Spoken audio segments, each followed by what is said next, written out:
Ahí está Fuad, ahí está Iván, ahí está Alejandra. Bueno, la verdad es que los vi llamando al 1515 ahí a Iván y a Fuad llamando al 1515 por el Día del Papa. Excelente, ahí está. Fíjese, Alejandra, se va a incorporar en cualquier minuto Mario Desbordes. Alejandra, para partir contigo, estamos hablando en Chile de hibernación. Si estamos preparados para entrar en una hibernación en el ámbito económico, social. Pero tú además ayer subiste un antecedente que pudimos leer de empresas o de centros médicos en este caso, pero ya había una denuncia sobre empresas que dan permiso o que piden permiso para sus trabajadores en circunstancias que trabajan en otras cosas, no son los permisos por lo que realmente hacen en la empresa, o sea, en el fondo son permisos mal habidos, ¿no es cierto? O sea, permisos que se piden de una forma mañosa para vulnerar precisamente estas cuarentenas. Sí, y en este caso, bueno, así como tú cuentas, yo he recibido muchas denuncias de empresas que hacen esto.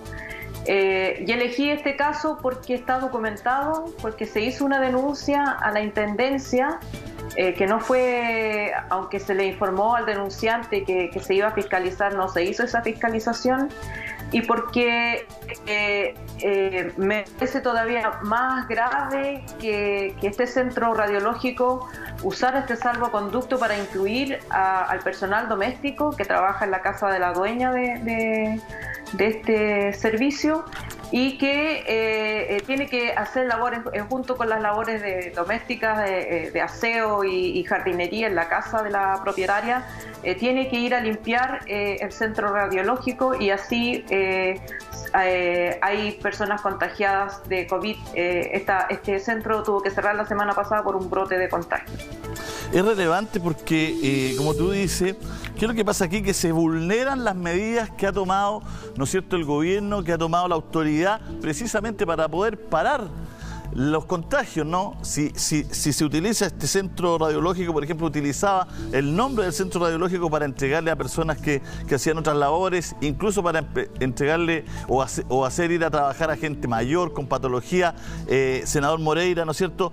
Es una forma de ir vulnerando, ¿no es cierto? Si vamos sumando, vamos vulnerando todas las medidas que la autoridad toma, ¿no? Senador Moreira, ¿ahí se quedó pegado o...? Ahí está.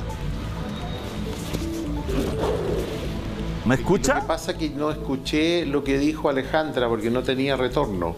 Sí, lo que pasa es que estábamos hablando con Alejandra de un centro radiológico, ¿no es cierto?, que entrega salvoconducto, pide salvoconducto a gente que ni siquiera trabaja en el centro radiológico, que cumple labores domésticas en la casa de la dueña, digamos, y también a otras personas que son mayores, personas que no tendrían por qué ir. Entonces, en circunstancias, es un ejemplo más de cómo se vulnera, cómo algunas instituciones o empresas han vulnerado todo esto de los salvoconductos que no contribuyen, ¿no es cierto?, a parar la pandemia. Bueno, principalmente yo creo que es importante que se hagan estas denuncias, precisamente para que nos demos con mayor razón cuenta de lo que está pasando en nuestro país, donde la gente no ha tomado conciencia de lo que significa esta pandemia. Mire, esta situación la hemos visto en reiteradas oportunidades del abuso de algunos empleadores, de gente que se aprovecha con estas situaciones que no corresponden, pero en el día de ayer en el Senado aprobamos un proyecto de ley. Yo no digo que con eso vayamos a solucionar los problemas de falta de respeto a las normas sanitarias, pero por lo menos es un avance porque hay un problema cultural. La ley no va a cambiar el tema cultural de que la gente no toma conciencia y no respeta las normas, porque yo lo he dicho, creo que el 50% de los problemas de contagio obedecen, más allá de las directrices del gobierno en enfrentar la pandemia, obedece a la irresponsabilidad de la gente. Y esta determinación y aprobación de este proyecto, que aumenta las penas en cuarentena, se pueden llegar multas hasta 10 millones y penas de cárcel hasta 3 años. Obviamente, nosotros sabemos perfectamente de que esto está orientado especialmente las penas mayores a los reincidentes que no toman conciencia. De tal manera que estas instituciones que se están aprovechando tienen que ser fiscalizadas y tienen que hacerse las infracciones que corresponden. Y ahí después vamos a llegar a un tema que seguramente vamos a tocar en el panel. Bueno, ¿qué medida más restrictiva tomamos? ¿La hipervernación o aumentar el toque de queda? Porque ya vemos que no hay respuesta de la ciudadanía y no hay cumplimiento de las normas.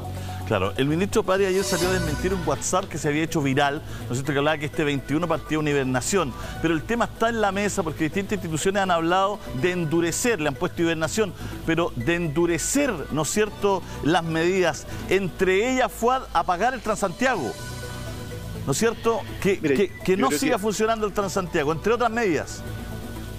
Mira, lo primero que quiero señalar es que las medidas sanitarias de esta naturaleza no pueden quedar a merced de la voluntad de las personas. Eso lo entendió nuestro país en la década de 1930 cuando se dictó el Código Sanitario, ¿no es cierto?, donde es la autoridad la que tiene que imponer medidas obligatorias, restrictivas de el movimiento, como las cuarentenas que tienen que ser mucho más fuertes, mucho más rígidas, y aquí hay que hacer tres cosas. Lo primero es poder tener mucho más conciencia de que abusos como estos hoy día no son una astucia, no, son un acto criminal.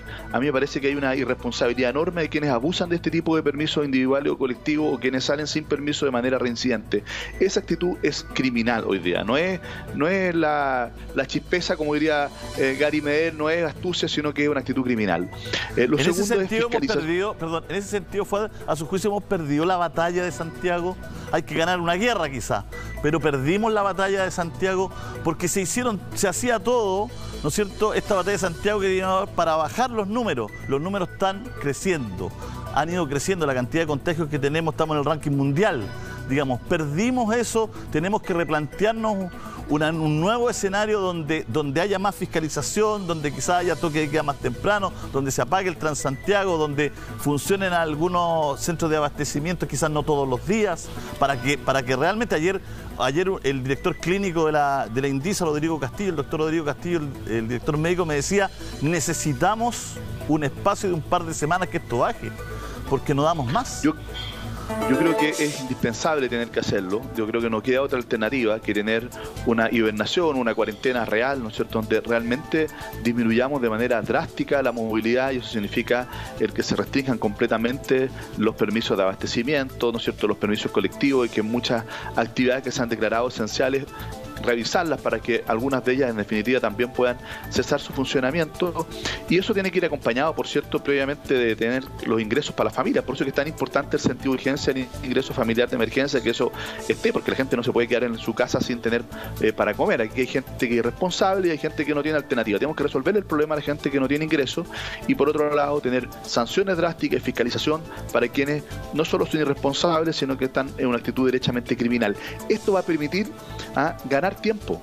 La solución definitiva no es extender una hibernación de manera permanente. Va a haber que hacerlo, pero para poder ganar tiempo. Por un lado, para poder descongestionar un poco el sistema hospitalario, pero por otro lado, para poder implementar esta nueva estrategia, ¿no es cierto?, similar a lo que están haciendo en otros países como Australia, de mucho más testeo, trazabilidad y confinamiento real, sobre todo en residencias sanitarias, porque todos sabemos que la realidad socioeconómica de nuestro país impide que en las casas se pueda hacer una cuarentena efectiva. Por eso es que esto es un paquete, no hay una bala de plata que resuelva el problema. Vamos a necesitar un periodo de hibernación, vamos a necesitar un cambio de estrategia definitiva, vamos a necesitar más fiscalización, vamos a necesitar apoyo económico directo como el que se está tramitando hoy día en el Congreso después de este marco de entendimiento que acordamos el fin de semana, para darle un alivio a las familias que no tienen ingreso y que por tanto se les hace imposible quedarse en su casa sin alimentación, y vamos a tener que apelar también a la conciencia de que esto hoy día es criminal. Estamos en los número 1, digamos, contagio por millón de habitantes, y la verdad es que tenemos hoy día una situación que es catastrófica y que puede seguir empeorando, y eso va a seguir empeorando también las consecuencias económicas y sociales y humanitarias de esta pandemia. Por eso es que son distintas alternativas las que hay que poner en marcha con sentido de urgencia. Me alegro que haya un cambio de estrategia, me alegro que exista la disposición de tener cuarentenas efectivas como la hibernación, pero eso tiene que ir acompañado de ingresos, de recursos para la familia y de fiscalización real y efectiva. ¿Están esas condiciones, Mario Desbordes, diputado? ¿Están esas condiciones que habla Fuad Chaín se están dando, se están empezando a complementar. Hay un acuerdo político, por lo menos después de 3 meses. Bueno, se demoraron harto en ponerse de acuerdo, pero llegó, digamos. ¿Están las condiciones para que esto pueda ocurrir? Van a estar las condiciones, hoy día no están. Objetivamente no, mientras no se pague el IFE y llegue a todos los hogares que no tienen ingreso para una familia de 4, que es el ejemplo clásico de 400.000 pesos, no están las condiciones, así de simple. No, las comunas que han aumentado más el contagio son las comunas de sectores populares, Los Espejos, Cerro Navia, Pudahuel, Pedro Aguirre Cerda, que son comunas en donde la gente está saliendo porque necesita llegar ingresos todos los días, porque si no, no come, así de simple.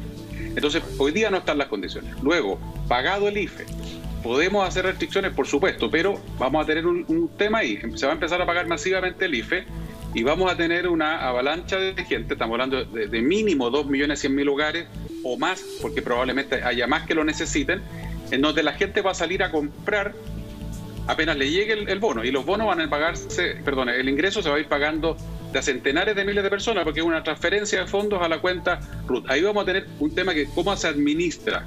Yo no lo tengo claro. ¿Qué vamos a hacer cuando debería esa plata llegar a las familias? Si se aprueba esta semana, debería estar dentro de la próxima pagándose el IFE. El presidente nos ha dicho que debe pagarse sí o sí dentro de junio, y por lo tanto ese es el punto clave para poder aumentar las restricciones, ya sea como hibernación o como ha planteado el senador Moreira, aumentando el toque de queda. Hay distintas alternativas, pero no hay duda que tenemos que disminuir de manera muy brusca y muy importante la cantidad de personas que está circulando. Y además hay que aumentar la cantidad de testeo, no solo al que tiene síntomas o al que estuvo cerca de alguien contagiado, sino que los países que salieron más exitosos de esto porque testeaban masivamente a la gente. No era solamente eso. Mario, el problema es que el tiempo juega en contra. Si ya estamos hablando de la otra semana, porque después, como bien usted dice, va a llegar el dinero, la gente va a ir a comprar cosas, ¿no es cierto? Sí. Va a pagar las cosas que seguramente le apremian, otra gente irá a algún centro de abastecimiento para poder juntar si se viene una cuarentena más dura, ¿no es cierto?, para algunos días. O sea, hay que son todos esos plazos los que hay que ir pasando, entonces el tiempo apremia. Sí. Julio César. Sí, por favor. Sí, dígame, senador Moreira. Julio, mira, yo quiero decirte lo siguiente. El gobierno va a tener que asumir una gran responsabilidad, más de la que ha tenido que asumir, tomando una decisión, asumiendo una estrategia en estos momentos más difíciles que son el pic de este contagio. Pero ¿cuál es el punto? El punto es que las medidas se pueden evaluar después de 3 semanas y ya va a haber pasado el pic. Entonces, si el gobierno toma la decisión de la hipervernación o el toque de queda, tenemos que hacerlo ya. De lo contrario, nosotros ya, este mes de junio lamentablemente es el mes de la muerte, porque va a morir mucha gente, si eso es verdad, y no es una alarma, es una realidad. Porque la proyección que se ha hecho internacionalmente por entidades científicas es que al nivel de contagio que nosotros tenemos, los resultados pueden llegar al término de la pandemia de casi entre 6.000 y 10.000 personas fallecidas por el COVID. Entonces, ¿qué es lo que pasa? Si hoy día aplicamos una u otra medida, el resultado lo vamos a venir a conocer en 3 semanas, entre próximas 3 semanas. Yo soy partidario de que en esta instancia se aplique un toque de queda más largo para tratar de poder compensar esta situación. O de lo contrario, Alejandra, tomar la medida más dura. Y eso tiene costo. Alejandra. Perdón, la proyección de fallecidos es mucho más alta. Ya estamos en 6.000 fallecidos. O sea, la proyección son 40.000 o más. Entonces, el tema es que las medidas, todas las cuarentenas tienen que ir acompañadas de las medidas sociales, y Chile empezó tarde. Chile va súper tarde. La cuarentena, las medidas que se tomen hoy día van a tener efecto para el futuro, para los contagios de este minuto, en el minuto en que se tome la cuarentena en adelante. Los contagios que ya están, que ya ocurrieron, van a seguir colapsando el sistema de salud, que ya está colapsado. Ya se está decidiendo los servicios de salud, quién vive y quién muere en los hospitales públicos, y no de ancianos, sino que de gente joven, de gente que, o sea, si tienes 40 años y tienes diabetes, probablemente no te van a poner un ventilador, porque no hay suficiente, y entonces tienen que estar eligiendo al mejor candidato hoy. La gente que está muriendo hoy es la gente que se contagió hace un mes, aproximadamente, un mes, 3 semanas. Entonces, estoy de acuerdo con Mario Desbordes en que hay que, simultáneamente con la cuarentena, hay que entregarle los recursos a las familias, pero hay que hacerlo rápido. Chile puede hacer cosas rápido. Chile es un país presidencialista, tiene instituciones en su lugar, y esta es una medida de excepción. Si realmente nos preocupa la vida de los chilenos, hay que tomar las medidas ahora, todas las medidas, no solamente hibernación. Por supuesto que si yo le digo a la gente que se quede en la casa y el empleador está sacando salvoconductos truchos, va a tener que ir a trabajar, no le va a quedar otra. Si yo pongo una cuarentena